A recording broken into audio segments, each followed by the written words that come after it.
सुप्रभात बच्चों, वादमानी learning class में आप सबका स्वागत है।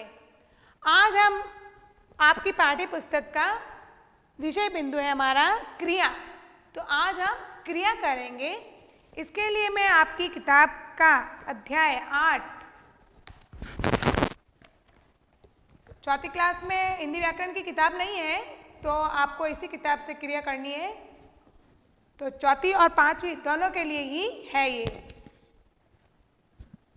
क्रिया। देखो, आपकी किताब में कुछ बच्चे तैर रहे हैं, वर्षा हो रही है, दादाजी बैठे हैं और कोयल गा रही है।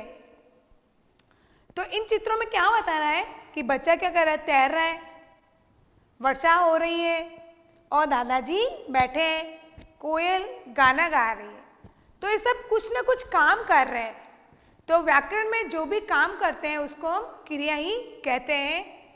तो क्रिया की परिभाषा होगी, जिस सबसे किसी काम के करने या होने का बोध होता है उसे हम क्रिया कहते हैं। जिस सबसे किसी काम के करने या होने का पता चले उसे क्रिया कहते हैं। तो कुछ क्रियाएं तो हम करते हैं और कुछ क्रियाएं प्रकृति द्वारा स्वतः ही होती है। जैसे वर्षा होती है, सूरज निकलता है, ये सब प्रकृति के द्वारा होते हैं। लेकिन चलना, बैठना, रोना, पढ़ना, खाना, ये क्रियाएं हम करते हैं। तो कुछ क्रियाएं तो हम करते हैं और कुछ क्रियाएं प्रकृति द्वारा स्वतः ही होती है। अब आगे क्रिया के भेद। क्रिया के दो भेद हैं। पहला है आक्रामक क्रिया और दूसरा है सक्रमक क्रिया। पहला है आक्रामक क्रिया और दूसरा है सक्रमक क्रिया। अब आक्रामक क्रिया, जिस क्रिया में कर्म की आवश्यकता नहीं होती है वो होती है आक्रामक क्रिया। आक्रामक क्रिया, जिस क्रिया में कर्म की आवश्यकता नहीं होती है वो है आक्रामक क्रिया। जैसे उदाहरण के लिए है,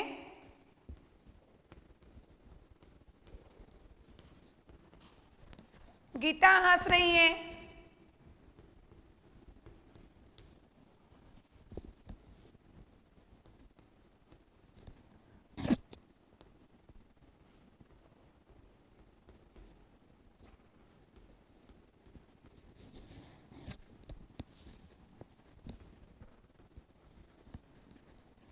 बच्चा रो रहा है,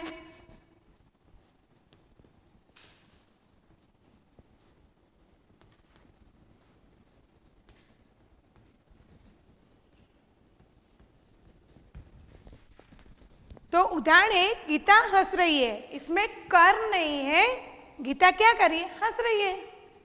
बच्चा रो रहा है, तो इन दोनों में कर्म नहीं है, तो यहाँ है आक्रामक क्रिया। दूसरा है आपके सक्रमक क्रिया। सक्रमक क्रिया है क्रिया के जिस क्रिया के साथ कर्म पाया जाता है उसे सक्रमक क्रिया कहते हैं। जिस क्रिया के साथ कर्म पाया जाता है उसे सक्रमक क्रिया कहते हैं। जैसे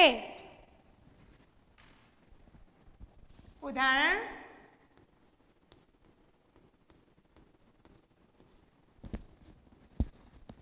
मैं पत्र लिख रहा हूं, मैं पत्र लिख रहा हूं।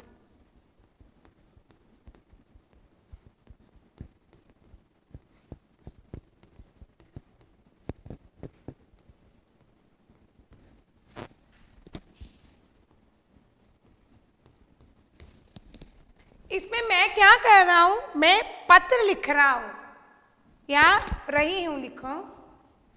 मैं पत्र लिख रही हूं, तो मैं क्या कर रही हूं? मैं पत्र लिख रही हूं। तो इसमें कर्म क्या है? पत्र।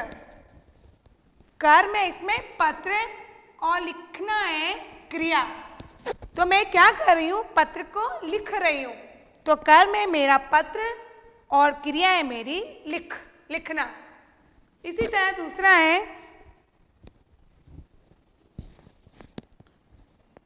वह बांसुरी बजा रहा है, वह बांसुरी बजा रहा है, वह बांसुरी बजा रहा है।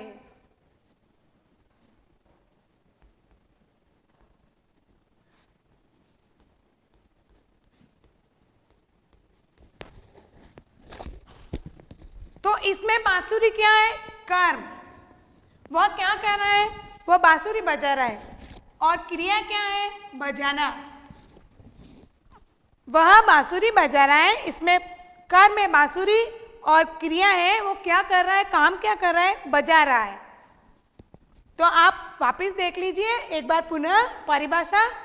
जिस शब्द से किसी काम के करने या होने का पता चले उसे क्रिया कहते हैं। कुछ क्रियाएं हम करते हैं और कुछ क्रियाएं प्रकृति स्वतः ही करती है। जैसे वर्षा होती है, सूर्य निकलता है, चंद्रमा निकलता है, ये सब प्रकृति के द्वारा क्रियाएं की जाती है।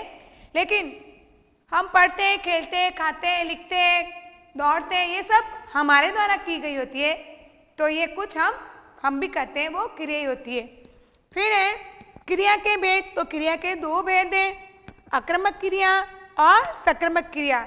आक्रामक क्रिया में कर्म की आवश्यकता नहीं होती है और सक्रमक क्रिया में कर्म की आवश्यकता होती है। तो आपको सबको समझ में आ गया होगा क्रिया किसे कहते हैं, उसके भेद कितने होते हैं और कौन कौन से होते हैं। धन्यवाद।